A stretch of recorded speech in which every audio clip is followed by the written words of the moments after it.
I'm now going to bring on Jonathan Swift, and we're going to talk about the book that he has just written and find out about him and the motivation for writing it.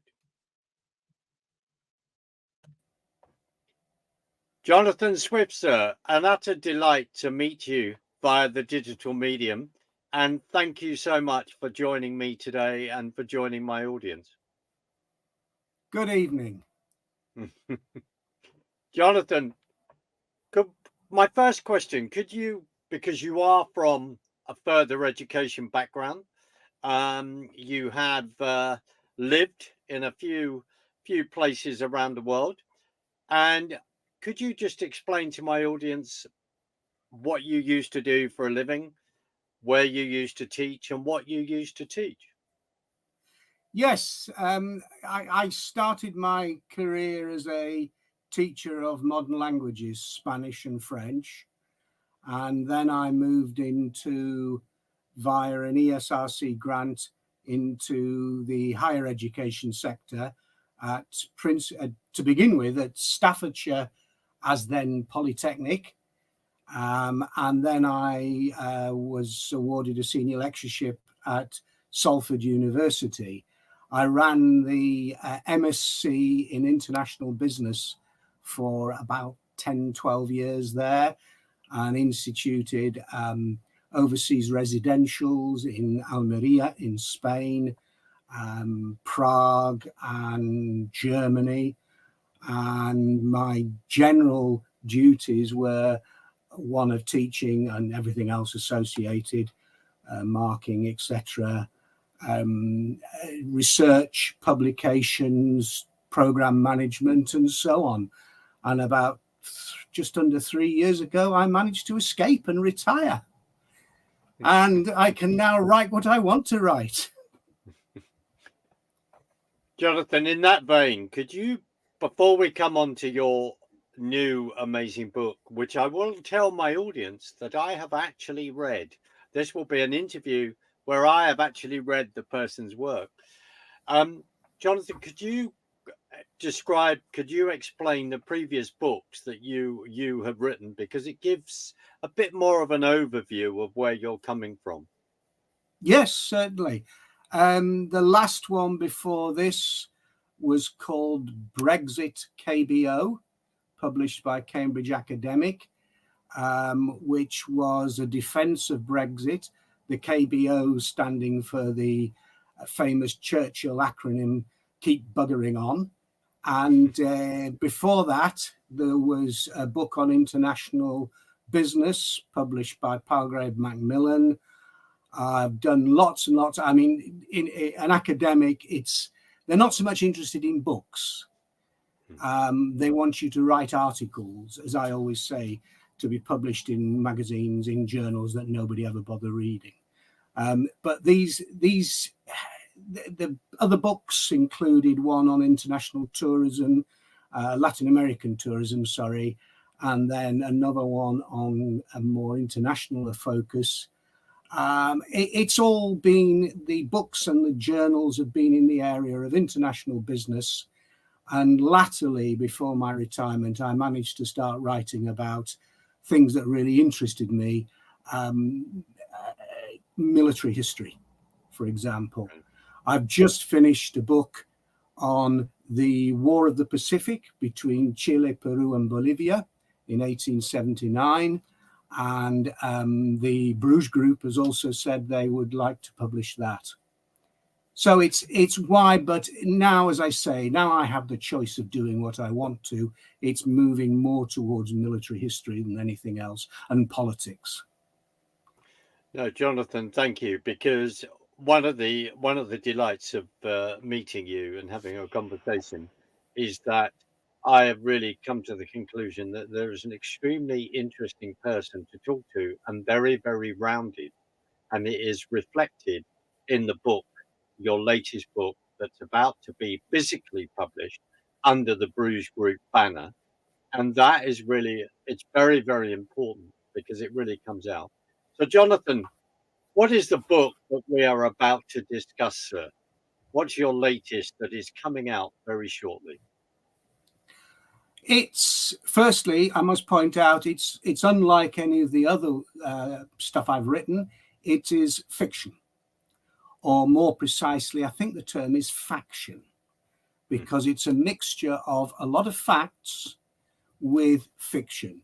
It's designed as my take on how the coronavirus epidemic began, and I point the finger firmly at the Wuhan Institute of Virology and what happened subsequently. There's been a lot of work on written by people on the effects of lockdown and things. To be honest, that's not what interests me. I'm more interested in, why did this happen? How did it happen? Who made it happen?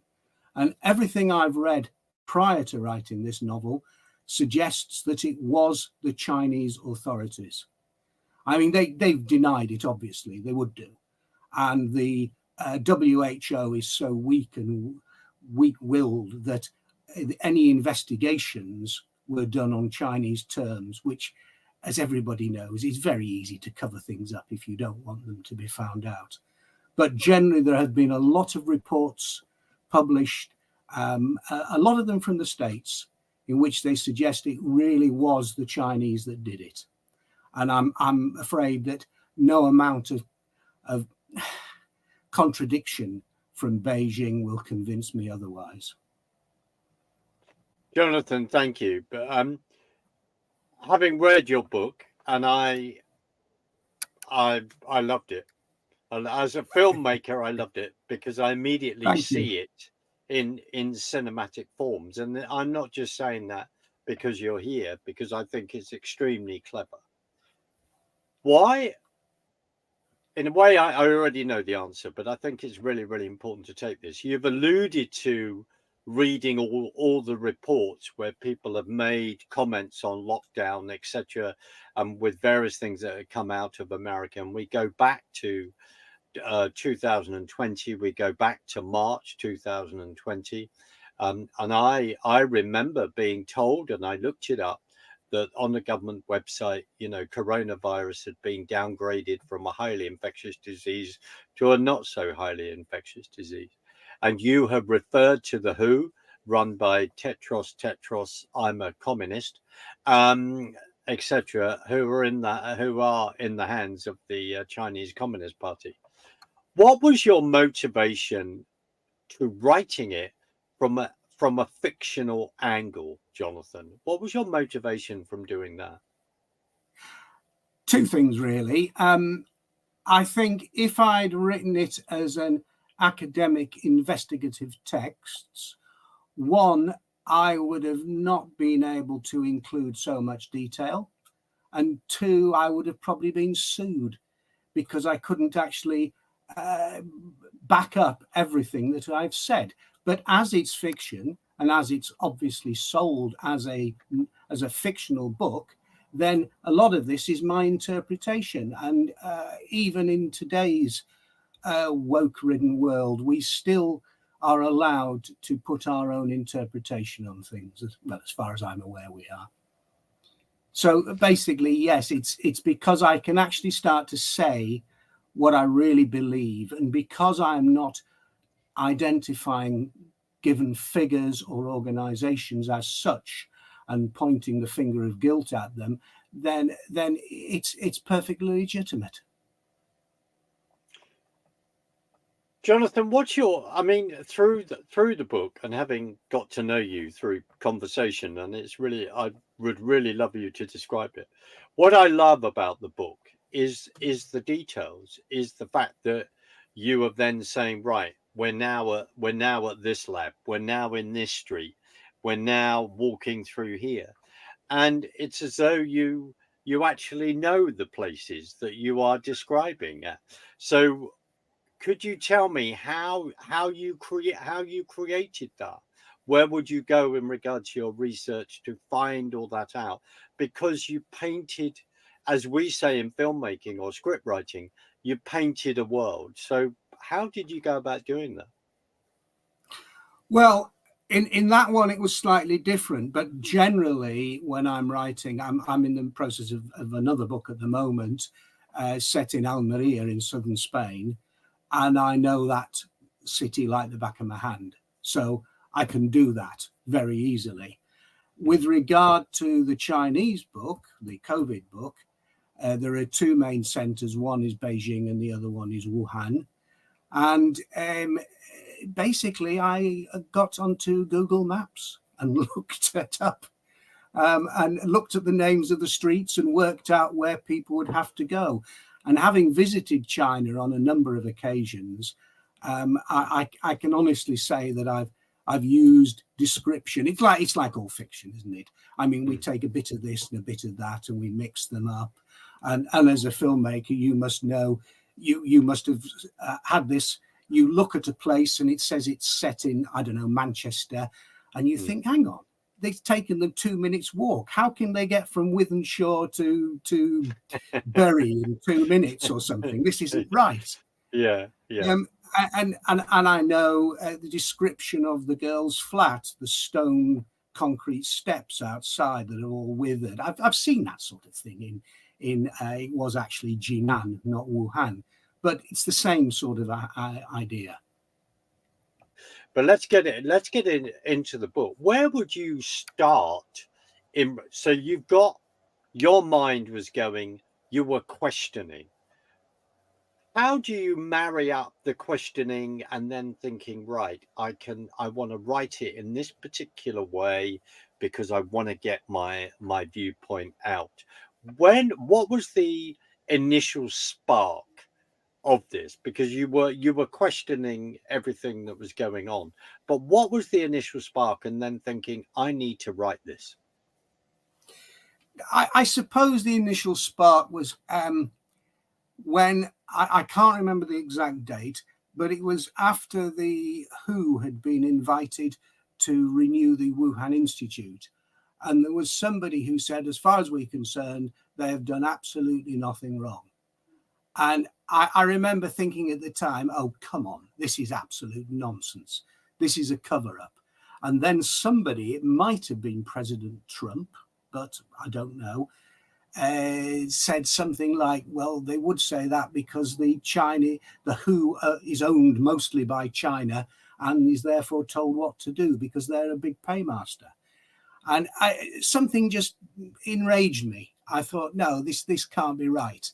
I'll never find enough evidence to write a proper investigative journalistic piece about it, but I can do a lot by my knowledge of the culture and what's going on to start people thinking. The old adage about no smoke without fire, as it were, it's true under these circumstances. It was basically, I don't know, I just got rather cross by the fact that there was economies throughout the world were destroyed because of lockdown. Whether you think it should have been done or not is another issue, but there was so much misery caused by this, and yet the Chinese leadership, the Communist Party, just seemed to sail through it all as if nothing had happened. It annoyed me. And of course, it annoyed you, your life experience, your teaching experience, everything. It also with your travel experience and with being out in South America at one point in your life as well. That all came into it.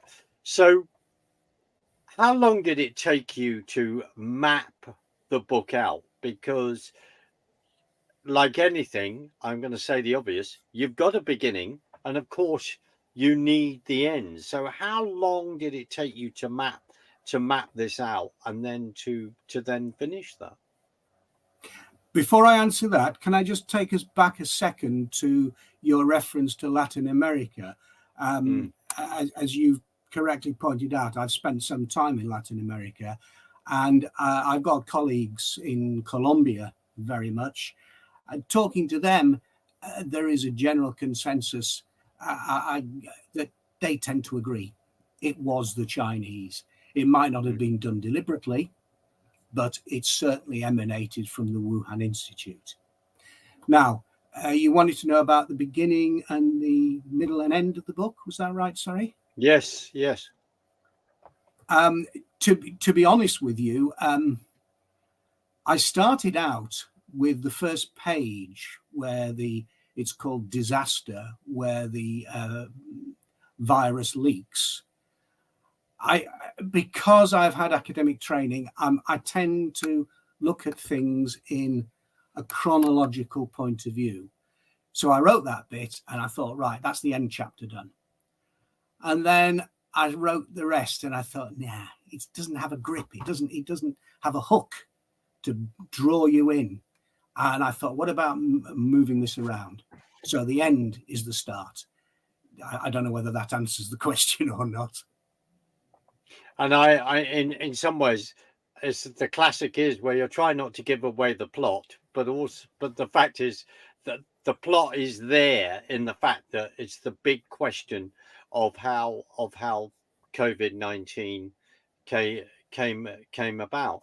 Now, were you influenced by, there's been some previous films like Contagion or anything like that? Did that spark off any and things like World War Z and stuff like that, where everyone becomes a zombie after catching something? Tell you the truth, I'm rather fed up of American films about zombies. It seems to be a sort of perennial theme of American films, in many of them, about that. So anything to do with zombies, I just ignore. The Contagion one, was that with Tom Cruise or Tom Hanks or somebody? I can't remember. Gwyneth Paltrow in there? Yes, I think she was. Yeah, that was interesting. Yeah. One that I've always stuck in the back of my mind as being a major influence on this and a lot of other things was a book written years ago by Michael Crichton called The Andromeda Strain. You know it.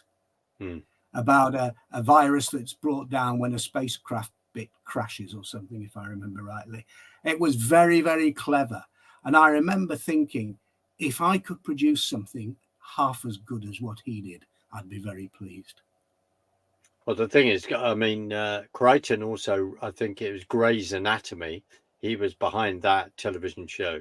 But of course, it's Jurassic Park as well. Yes. And he is no longer with us, but he said some very, very interesting things because he did think outside the box. Would you agree or not? Yes, definitely. And his a lot of his stuff is, I think, what tends to my mind to be a theme throughout many of his novels is this idea of taking what is current and through incremental logic expanding it into something horrific. That I can't remember the title of it, but there's one he's done about, and is it nanoparticles? Right. Right. I honestly can't remember them all, but definitely the Andromeda Strain was the start of it for me. Because one of the things that strikes me in your book, and especially when you are talking about your academic background, is, and I'm going to, it seems a bit of a silly thing to say in many ways, but the book has to make sense. It has to add up. It has got to be believable. And to me, it is believable. But that's partly because I'm quite biased, because I completely and utterly agree with you of your fictional outcome, because I would turn around and go, yes. Because if we look back at what happened, wasn't there some kind of military world games in the summer beforehand? Where do you think that played into everything that then grew out of that? I looked at that and I made the decision not to include anything on it because the amount of information I could get was very, very scarce. As I recall, it was the summer before the outbreak, and it would have been interesting, but to be honest, space and access to information put paid to that. One of the things that I did want to get across is that, and anybody who knows China will probably agree, that the ordinary Chinese citizen is probably as unaware of what happened as anybody else. And probably a lot of the Chinese military are as well. The real villains in this is the Chinese Communist Party. And I could go on and include Russia in that, but let's just not at the moment, because we'd be here for the now, I don't know, next 200 years or something. In regard to the film Contagion, of course, I think this whole thing of Ebola, and then I'm thinking of Boris Johnson's dad Stanley writing a book in 1982 called The Virus. So there is definitely and I don't want to put words in your mouth, but there's definitely a kind of programming going on, isn't there? I mean, you make that reference to zombie films of being fed up with them, and I get that, because I also see that as a programming effort. What are your thoughts on that? Yes, I would agree. I just there's been quite a few. I can remember years ago, my father, who has died just a year ago. He was a marine biologist working for the UN and the Whitefish Authority in the UK. And I can remember talking to him about I think it was the one before the moon landings or the one after, the one where they brought the space rock back.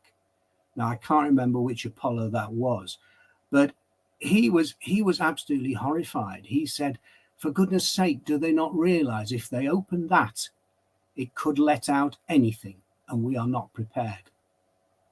And that's another thing that's always stuck in my mind. As a scientist, he was very worried about this sort of thing. And I said, but surely they're going to make sure that nothing can possibly get out if there is any bacteria, virus there in the first place. And he sort of looked at me and said, you really think so? Anyway. Wow. I mean, it says that, I mean, it's that whole thing of, and that's why I love your book, because that whole thing of what do you tell people, what do you not? And you have been extremely clever in the vehicle that you have used of fiction to tell an extremely important story. In writing this, and of course you would have been discussing this with your nearest and dearest, and maybe certain friends might have gathered that you were writing this story. Has anyone actually challenged you and said, I don't agree with this, Jonathan, or this is a very clever way of actually saying, I'm glad that someone else is questioning this in a clever way, because it's affirmed the fact that maybe they weren't going mad. What are your thoughts on that? Absolutely to the contrary. All friends and family who I've discussed it with, as we've gone along in the writing process, they've all said, well, it's obvious, isn't it? Of course the Chinese did it, or words to that effect. Nobody has actually questioned it or gainsaid it at all. They've all said, yes, you're right. My sister, for example, who lives near York, she said, yes, go ahead, write it. They're very supportive, and nobody has. And generally, you will find, I'm sure you would agree, that your biggest critics are to be found within the family. And none of them have said anything. They haven't seen the final product yet, but the idea and the premise, they've all agreed with it. Well, that's extremely heartening, and it's not about being a bunch of sycophants going. It's because it's you, Jonathan, and your family. You're absolutely right. They are your harshest critics. But I really commend you, because what I liked is the way that you would, every chapter it's placed. This is where this is happening. This is where this is happening. and it's extremely credible because you have done the research and you back that up. And of course, you've alluded to Google Earth, and I don't. In one way, I can't give the plot away because the plot is obvious in one sense, but what, and my personal opinion, but what you have done is to draw people in. I think this is why this is important. You're to draw people in that may be questioning it, and then suddenly go, do you know what? I've read this. That's why I've talked about family. I am absolutely right. I'm not going round the bend. This is a fantastic way of explaining this to people. So I think, sir, that you are about to do people's mental health the world of good, because there is no doubt about it that people's mental health has been attacked over the last few years because they've had to question, if they should have been questioning everything. Suddenly, all the propaganda we've seen, and I use that word non-advisory because I believe it, through the press, etc., etc. What are your thoughts on that? I agree. It's taken a big toll out of many people's lives. My wife and I were talking a while ago and saying basically it's 3 years lost to our life. We just moved into this house just at about the height of lockdown, and we virtually didn't go out of the house. So only after about 2.5, 3 years or so have we started to explore the area. The first time we drove out in the car, um, there were police circling around all over, and we decided that, discretion being the better part of valor, we'd go back home and sit in the back garden and have a bottle of wine instead. But it has lost a certain amount of time for many people throughout their lives. It's just Well, gone. and having written a book where it is about, of course, Wuhan, based in China, in many ways, with the whole lockdown thing, you've just described the CCP and the communism and how they would run China. Mm, So, mm, which we then adopted throughout the world. Well, I mean, mm, that is mm. what absolutely happened. So, I want to And thank if you I for, could just add, of course, yeah. the lockdown in China came in great waves and was even more stringent, dare I say, barbaric than in this or any other Western country. I mean, literally, people were being prevented from leaving their buildings, as I understand it. Well, So, let's remind ourselves, weren't they sealing up doors, either yes, I think welding so. doors of Yes, flats? Yeah. yes, And then I must say, I seem to remember that, and I seem to remember thinking at the time, it's a pity they didn't seal them up before to stop the virus escaping. But never mind. well, that was one of your motivations for then writing it, because that was a spark then to question that. We remember that. We remember all the bodies. They were being shown to fall in the street, etc., etc. I think what was even more horrifying was people over here demanding that maybe we should be doing that ourselves, which is locking people in their homes and screwing their doors up. Well, it's interesting. I mean, you say about people falling down in the street and dead and things, and at the time, because I read a lot of military history, I can remember I was in the middle of a book about the siege of Leningrad in World War II, where they described just that same thing, bodies falling down in the street, and it was quite horrific. But there were so many parallels, even though the reason was very different. It's something I think that we are gradually adjusting to, but there is still a legacy, and there is still a legacy in the workplace. Many people have not gone back into the office, so to speak. They're still being, they're still trying to force them to go back in. Just before I retired, I was teaching, but COVID restrictions meant that we couldn't do face-to-face teaching. So I had to teach remotely using, I think the session they used there was called Teams, if I remember rightly. Yeah, yeah. Um, and it was it was a horrendous experience, certainly for the staff, and I'm sure for the students, because I was talking to a sort of void. I felt like asking, "Is there anybody out there?" every so often. All again, all I can remember is sitting in front of the screen with the PowerPoint slides being shown and talking to a void. And I can always remember that film with, I think it was Clint Eastwood, Play Misty for Me, where there's a sort of late night chat show host, and there's fog coming in from the California Bay or something, and you just don't know who on earth's listening, and there's no way of telling. So yes, a horrendous experience, and one that is still with us, and I suspect has changed work patterns irrevocably.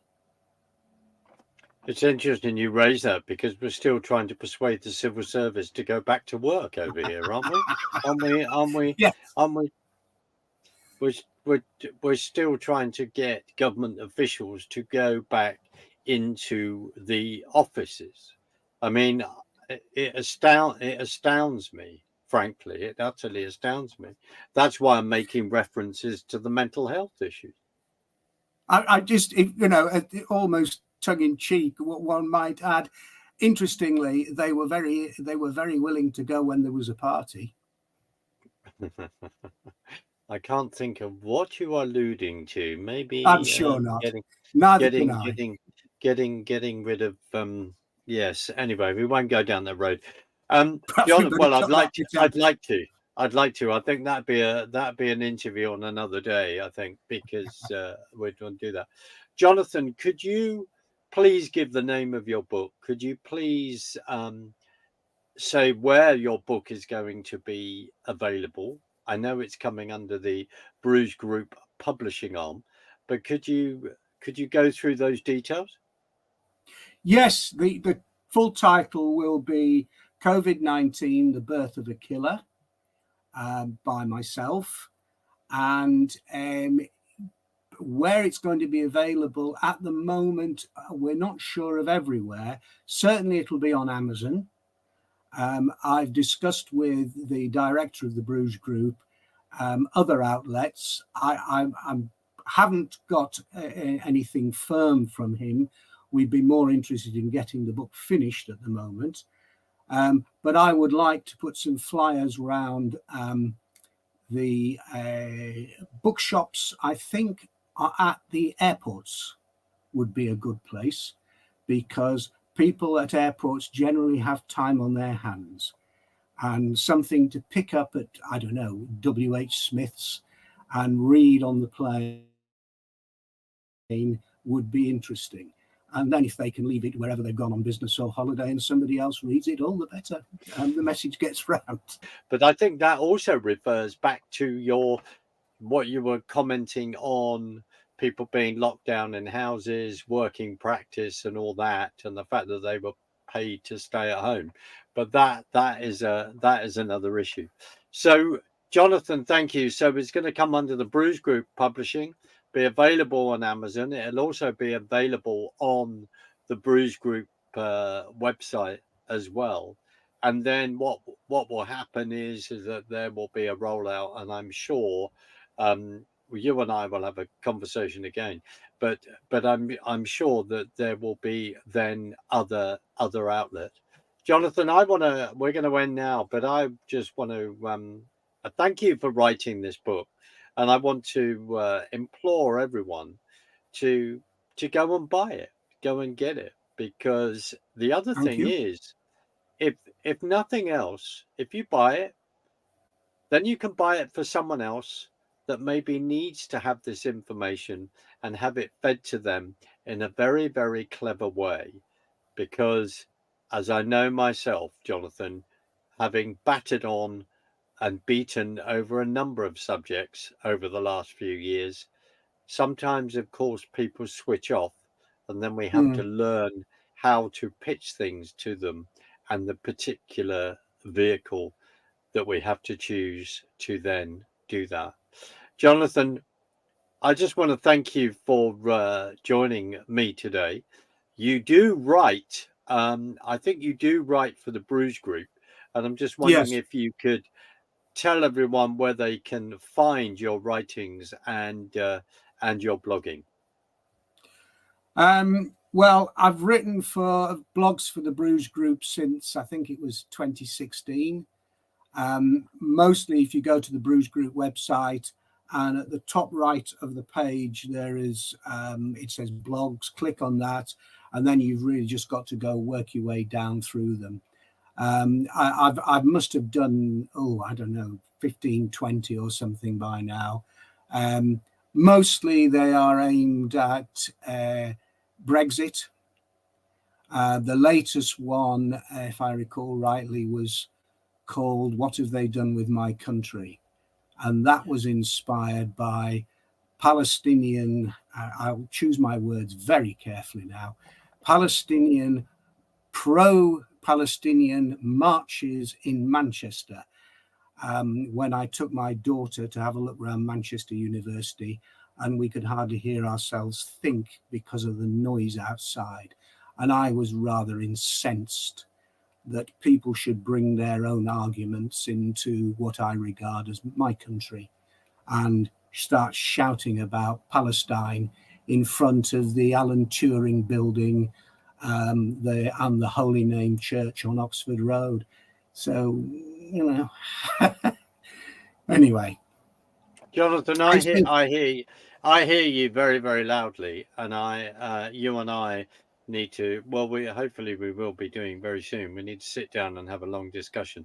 But I thank you for joining me. I thank you for writing this book because it is I think it's a very, very important. It's a vital subject because we push the world off a cliff for 3 years, and as you've said, for 3.5 years, and all the ramifications of that. And your motivation was to write this out of you got angry, but it was thinking of a vehicle that you could use to write it. So I just want to thank you for joining me today. I'm going to play us out, and just thank everyone for joining us. Just to say that please, when the book will be out very shortly, look it up, go buy it, get it out there, because this is an extremely important subject. Thank you Thank you. again. Thank you. Not at all. Thank you.